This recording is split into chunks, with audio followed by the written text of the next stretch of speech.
मी नेहमी सांगतो, किल्ले सगळे आमच्या भागात आहेत आणि मावळे सगळे तुमच्या भागात आहेत.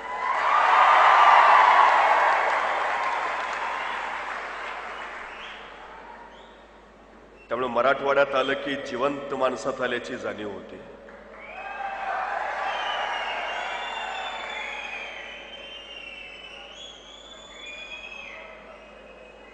देश स्वतंत्र झाला तरी मराठवाडा स्वतंत्र झाला नव्हता. देशाला 1947 साली स्वातंत्र्य मिळालं आणि मराठवाड्याला स्वातंत्र्य मिळायला 1948 साल उजडावं लागलं. भोगलेलं, सोसलेलं हे सारं उरात साठवलेलं आणि सातत्यानं संघर्ष करत राहणारं मन मराठवाड्याला लाभलंय. संघर्ष हा त्यांच्या जीवनाचा सगळ्यात मोठा भाग आहे. त्यामुळे या संघर्षातून उभा राहिलेली माणसं ज्यावेळी अशी समोर येतात त्यावेळी त्यांच्या यशाला जाणीवपूर्वक सलाम करावा लागतो.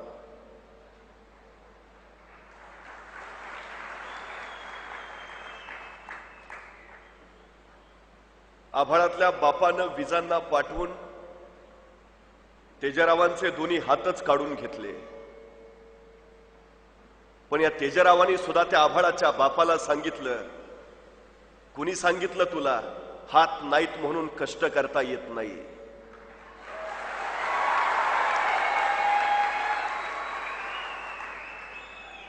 उरात जिद्द असली की पुष्कळ झालं, उरात इच्छाशक्ती झाली की बलाढ्य झालं, अंगात रग असली आणि उरात जिगर असली की भलं भलंच झालं. या माणसाच्या नावातच तेज आहे. साक्षात विजेचं तेज सुद्धा तेजरावांचं तेज काढून घेऊ शकलं नाही. ही सगळ्यात मोठी वस्तुस्थिती आहे.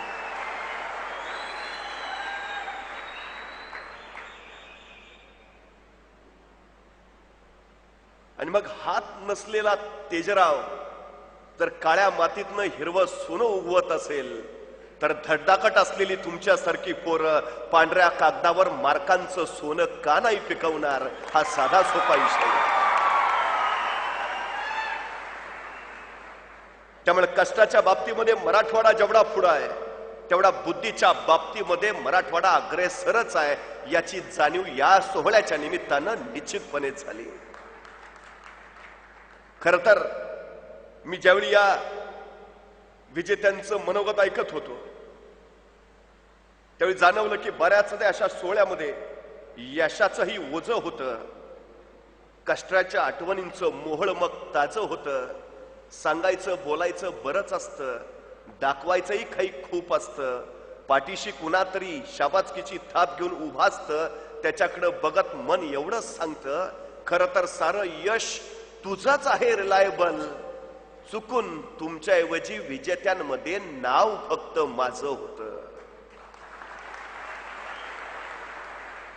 खरं तर मराठवाड्यासारख्या भागामध्ये जिथं नेहमीच शिक्षण मिळणं कठीण आहे, जास्तीत जास्त आम्ही रोजच्या पाट्या टाकत पुढे जावं, वर्गाची एक एक पायरी चढत वर जावं, जमलं तर BEd DEd करावं, अगदीच कुणी पालक सुशिक्षित भेसला तर मेडिकल इंजिनिअरिंगला जावं, नाहीतर कुठेतरी खरडेगाशी करत राहावं, अशी मानसिकता असणाऱ्या या भागामध्ये या मातीतल्या पोरांनी खरं तर आता नागरी सेवेमध्ये गेलं पाहिजे, स्पर्धा परीक्षांमध्ये पुढे झालं पाहिजे, जिल्हाधिकारी, उपजिल्हाधिकारी, तहसीलदार, मामलेदार, प्रांताधिकारी, पोलीस बनलं पाहिजे. आणि या भागातल्या प्रश्नांची स्वतःला असलेली जाण, त्याची उत्तरं शोधायला त्यांनी आता स्वतः पुढे झालं पाहिजे. हा एक वेगळा नवा आशावाद घेऊन धनंजय आकाते सारखा झपाटलेला माणूस या मराठवाड्यातल्या पोरांना अधिकारी बनवायला निघाला. ही गोष्टच फार महत्वाची आहे. खर तर महाराष्ट्राच्या राजकारणामध्ये सातत्यानं मराठवाडा मागं राहिला असं सांगितलं जातं, मराठवाड्याचा अनुशेष पुरा केला पाहिजे असं बोललं जातं. धनंजय आकाते, आपण सगळ्यात मोठं काम करत आहात. आपल्या या स्पर्धा परीक्षा केंद्रातनं निर्माण झालेले अधिकारी मराठवाड्याचा मागासलेपणाचा शिक्का पुसून टाकतील आणि मराठवाड्याचा अनुशेष विकासाचा पूर्ण करतील. ही सगळ्यात महत्वाची गोष्ट आहे.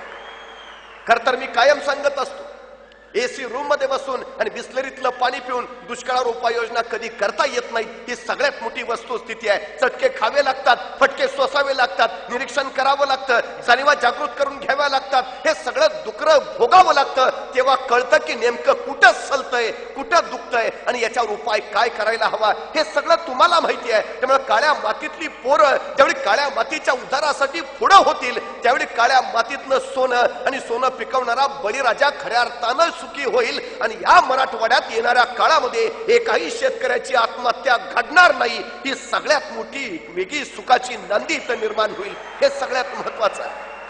आपण त्या दृष्टीनं प्रयत्न करावे. खरतराचा सोहळा वेगळ्या दृष्टीचा. आज जे यशस्वी झाले त्यांचा गुणगौरव, त्यांचा सत्कार इथं झाला. पण त्याच्याही पलीकडे मला ही गोष्ट महत्वाची वाटली. ही गोष्ट महत्वाचीच आहे, खूप महत्वाची आहे.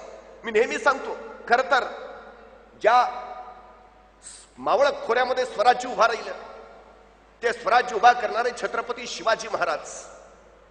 पण शिवाजी महाराजांची आई जिजाऊ त्या विदर्भातल्या आणि शिवाजी महाराजांचे पिताजी शहाजीराजे ते मराठवाड्यातले, म्हणजे विदर्भातली लेक येते आणि या मराठवाड्यातला पुत्र उभा राहतो आणि त्यांच्या जाणीवेतनं स्वराज्य उभा करणारा राजा शिवछत्रपती माझ्या महाराष्ट्रावर लोककल्याणकारी छत्र उभा करतो. ही सगळ्यात महत्वाची गोष्ट आहे. खर तर शहाजी राजांसारखा पिता जर शिवरायांना लाभला नसता तर काय झालं असतं, हा सगळ्यात मोठा चिंतेचा विषय आहे. स्वराज्य संस्थापक म्हणून शहाजी राजांचा उल्लेख होतो. याचाच अर्थ या स्वराज्य संस्थापकामध्ये मराठवाड्याचंच नाव घ्यावं लागतं. ही सगळ्यात महत्वाची गोष्ट आहे. म्हणजे ज्यांनी स्वराज्याची संकल्पना मांडली अशी माणसं आपण आहात. हा सगळ्यात त्याच्या पाठीमागचा भूमिका आहे. पण हे स्वराज्य उभा राहिलं कसं, कसं निर्माण झालं हे? खर तर शहाजी राजांच्या सांगण्यावरनं मासाहेब जिजाऊ पुण्यात आल्या, उद्ध्वस्त झालेलं पुणे, भकास कंगाल झालेलं पुणे, राया रावणं गडवाचा नांग फुलत सगळ्या पुण्यावरनं सगळी भूमी उजाड करून टाकलेली, याच भूमीत एक पहार रोवलेली, तुटकेवान फुटकी कवडीतील अडकवलेली आणि सांगितलं इथल्या रयतेला इथं वस्ती करणं अशोक, जो कोणी वस्ती करेल त्याचा निर्वंश होईल. आणि माणसं त्या भयाना परगंदा झाली. सह्याद्रीच्या निबिड दऱ्या परत कडका परत जीव मुठीत घेऊन कशीबशी जगायला लागली. जगण्यासाठी मरायचं आणि मरण्यासाठी जगायचं, एवढाच त्यांच्या आयुष्याचा अट्टाहास झाला. अशा पुण्यात आल्यात मासाहेब. राज्य करायचं, जहागिरी चालवायची, पण राज्य करावं कुणावर, जहागिरी चालवावी कुणावर? होतो कोण इथं? दगडा धोंड्यांवर. अरे माणसं होती कुठं? माणसं दूर दऱ्या फरात परगंदा. मासाहेबांनी त्या परगंदा लोकांना घातली साथ.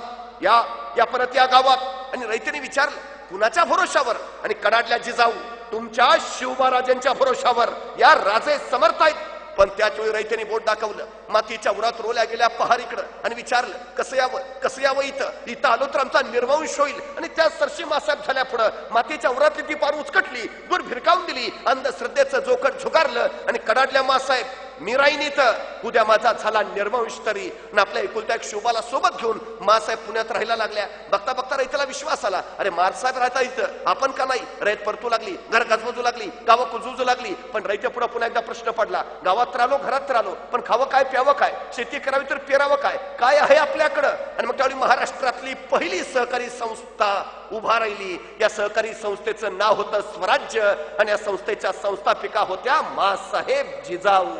या स्वराज्य नावाच्या संस्थेतून इथल्या शेतकऱ्यांना बियाणं दिली, खतं दिली, बैला जोड्या दिल्या. बघता बघता शेतकरी रानात गेला, पेरणी झाली, मोत्यासारख्या दाण्याची कणसं लगडू लागली. शेतकरी आनंदित झाला, कष्टाला फळ आलं. पण त्याच्या काळजात कल्लोळ उडाला. आजूबाजूच्या दऱ्याखोऱ्यातली रानगव्यासारखी जनावरं उभ्या पिकात हैदोस घालायची, सगळं पीक पायाखाली तुडवायची, उभं रान स्तनाभूत करायची. डोळ्यात देखत उभं पीक वाया जाताना दिसू लागलं. शेतकरी हवालदिल झाला, धावत धावत मासाहेबांकडे गेला. सांगता झाला, मासाहेब पेरणी तर झाली, पिकं तर आली, मोत्यासारख्या दाण्याची कणसई लगडली, पण मासाहेब जनावरं उच्छाद मांडतात, उभ्या पिकात हैदोस घालतात, सगळं पीक नाशिवत्यात, काहीतरी करा मासाहेब. मासाहेबांना कळून चुकलं.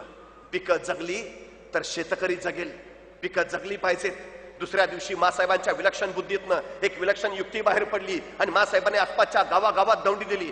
जो कुणी पिकात उच्छाद मांडणाऱ्या जनावरांचा बंदोबस्त करेल त्याला सोन्याचं कड दिलं जाईल. आणि गावागावातनं तरणीबाण जिगरबाज पोरं बाहेर पडली. रातोरात पिकाभोवती पहरा करायला लागली. एखादं जनावर खुसपसताना दिसलं चित्त्याच्या चपळाने झेप मारायला लागली, त्याच्या मुसक्या आवळायला लागली, शेपटी तोडायला लागली आणि दाखवायला मासाहेबांकडे घेऊन यायला लागली. सोन्याचं कड मिळवायला लागली. एकाच दगडात दोन पक्षी मारले मासाहेबांनी.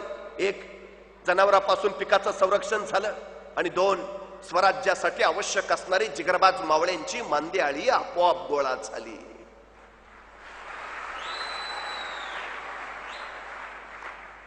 एके दिवशी रात्री 1:30-2चा प्रहर होता.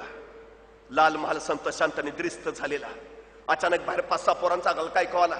तसा पहारेकरी धावत धावत पुढे झाला. 5-6 तरणीबाण पोरं. एका पोराच्या खांद्यावर भलमोठं रानगाव्याचं धूड. पहारेकरने विचारलं, काय र? तसं एक तरणबाण पोरग म्हणाल, मासाहेबांनी भेटायचं आहे. का र?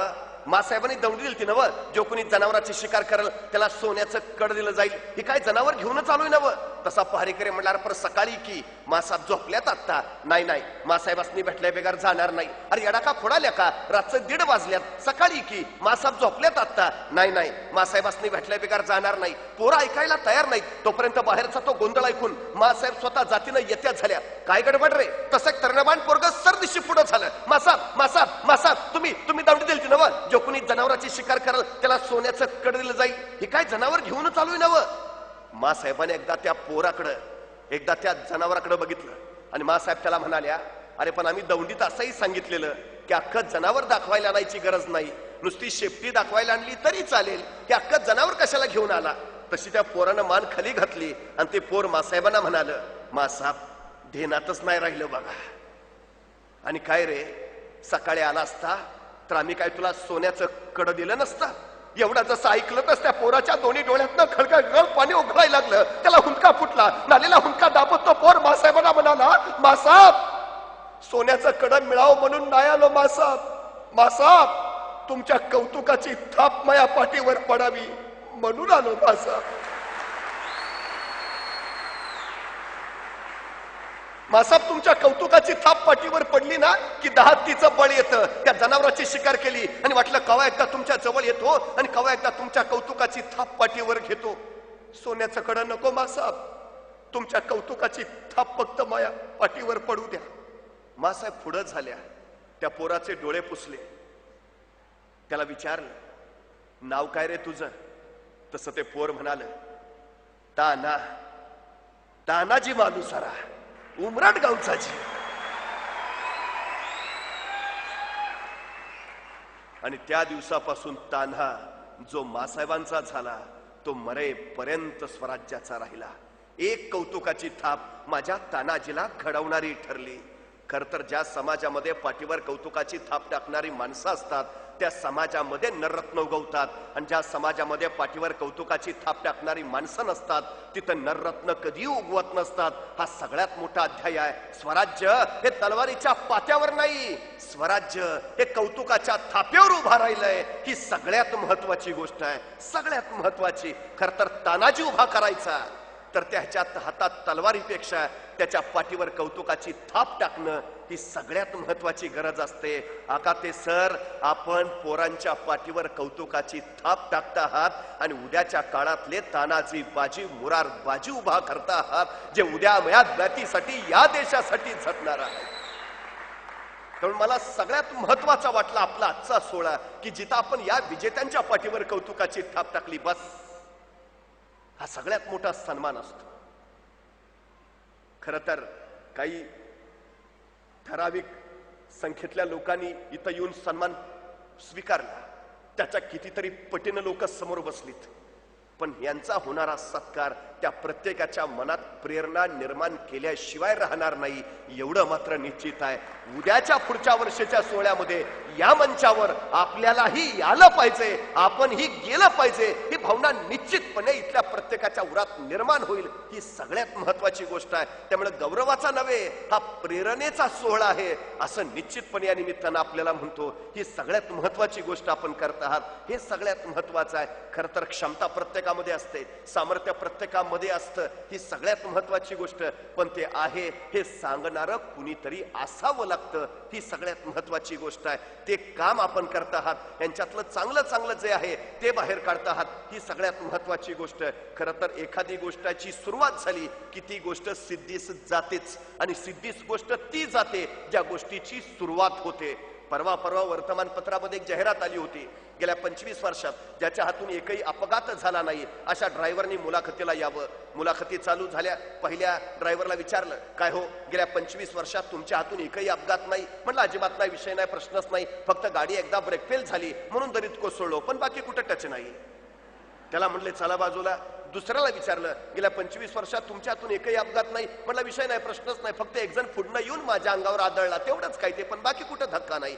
त्यालाही म्हटले चला बाजूला. तिसऱ्याला विचारलं, गेल्या 25 वर्षात तुमच्या हातून एकही अपघात नाही. तो म्हणला अजिबात नाही, विषय नाही, प्रश्नच नाही, साक्षी पुरावे कागदपत्र सारं तपासलं. या माणसाच्या हातून गेल्या 25 वर्षात एकही अपघात नाही. त्या मुलाखत घेणाऱ्याला आश्चर्य वाटलं. त्यानं न राहून विचारलं, गेल्या 25 वर्षात तुमच्या हातून एकही अपघात नाही, तुमच्या या यशाचं रहस्य काय? त्यावेळी समोरचा ड्रायव्हर शांतपणे म्हणाला, गेल्या 25 वर्षापूर्वी माझी गाडी जी मी एकदा गॅरेजला लावली, परत बाहेरच नाही काढली.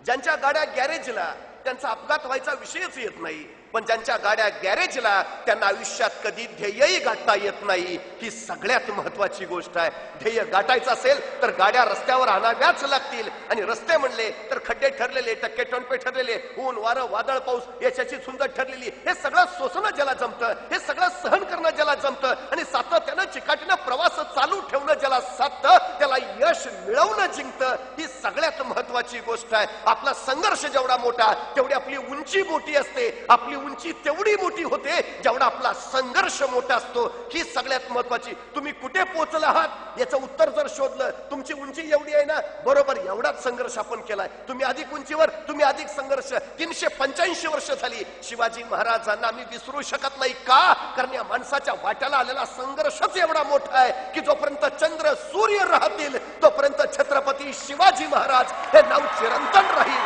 ही सगळ्यात महत्वाची गोष्ट. अरे त्यांच्या वाट्याला जो संघर्ष आला, तो संघर्ष आपल्या तर वाट्याला नाही आला. आपण करतो काय मग? यशस्वी होणं एवढं अवघड आहे. जगण्याचं नेमकं तत्वज्ञान काय आमच्या? आम्ही का सगळं करत असतोय? एखाद्याला विचारलं, रे का करतोस? माझ्या वडिलांची इच्छा आहे. अरे तुला हे का व्हायचं आहे? नाही, माझ्या आईचं तसं मत आहे. अरे तू या दिशेला का आला? नाही, समाजात जरा प्रतिष्ठा आहे. मग तू करतो कोणाचं? आई म्हणेल ते, वडील म्हणेल ते, समाज म्हणेल. तुझं काय? सगळ्यात महत्वाची गोष्ट, आम्ही विचार केलाय कधी? आपल्याला काय वाटतं? अहो जगात, आज जगाचं जाऊ द्या, देशाची लोकसंख्या 120 कोटी आहे. 120 कोटी लोक आहेत या देशात. मग आधीच 120 कोटी लोक असताना फिरून तुमचा जन्म कशाला? म्हणजे 120 कोटी काही कमी आहेत का? पण तरीही तुमचा जन्म झालाय याचा अर्थ त्या 120 कोटींपेक्षा तुमची गरज या देशाला आहे म्हणून झालाय.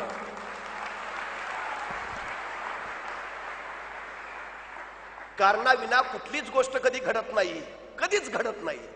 तुम्ही जन्माला आलात याचा अर्थ तुमच्या जन्माला येण्याच्या पाठीमागे काहीतरी कारण आहे. तुम्ही काहीतरी करायचंय, तुम्ही काहीतरी व्हायचंय. तुम्हाला कळलंय का तुम्हाला काय करायचंय? ज्याला कळलं तो मोठा झाला. सगळ्यात महत्वाचं आहे ते. आणि दिलंय हो, प्रत्येकाला काही ना काही दिलंय, निश्चित दिलंय. ज्याला कळतं त्याला यश गाठता येतं.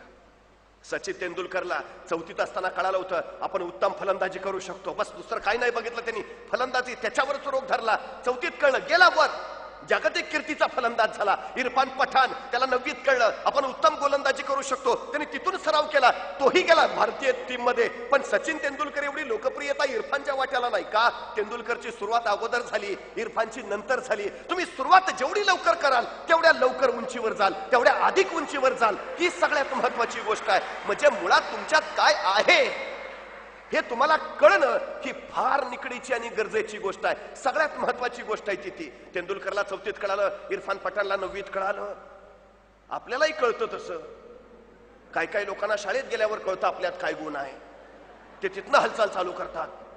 काही लोकांना कॉलेजमध्ये गेल्यावर कळतं आपल्यात काय आहे, ते तिथनं धडपड सुरू करतात. काही लोकांना नोकरी लागल्यावर कळतं आपल्यात काय आहे, ते तिथनं प्रयत्न सुरू करतात. काही लोकांना लग्न झाल्यावर कळतं आपल्यात कुठला गुण आहे.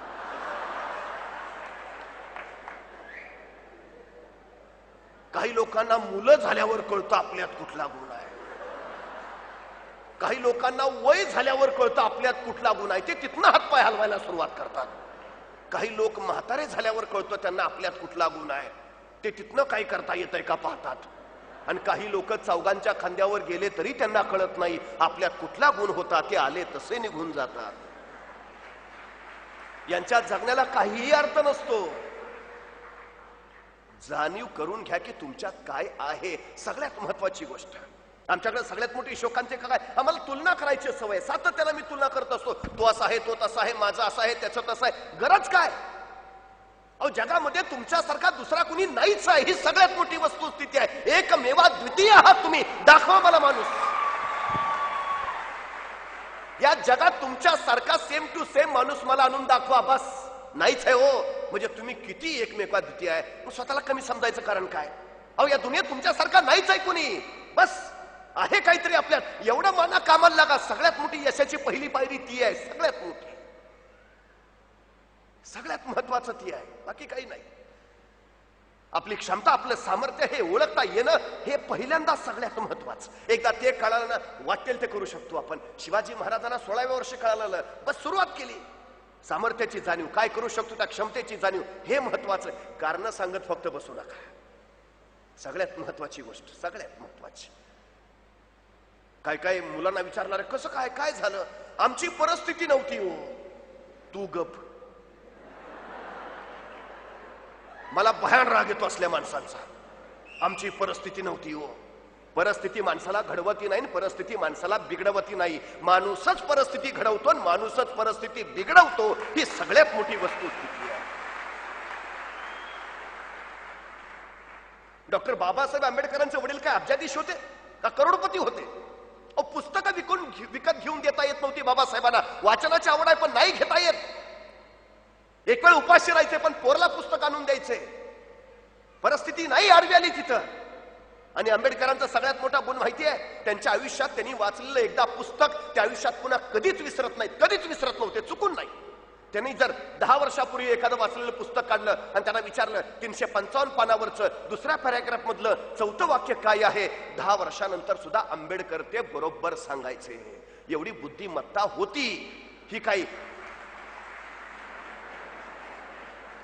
वरून आली नाही, त्यांना जरा दिलंच असेल जास्त. नाही, बाबासाहेब आंबेडकर म्हणतात ती मी स्वतः कमावली. कशी कमावली? माझ्या परिस्थितीतून कमावली. कारण माझ्या वडिलांची आर्थिक स्थिती अशी नव्हती की मी पुस्तकं विकत घ्यावी. त्यावेळी ज्यावेळी एखादं नवीन पुस्तक माझ्या हातात पडायचं त्यावेळी मला वाटायचं हे पुस्तक मी विकत घेऊ शकत नाही, आता हातात पडलंय, उद्या आयुष्यात कधी मिळेल का नाही ते माहित नाही, त्यामुळे आताच असं वाचू की आयुष्यात पुन्हा वाचायची गरजच पडता कामा नये.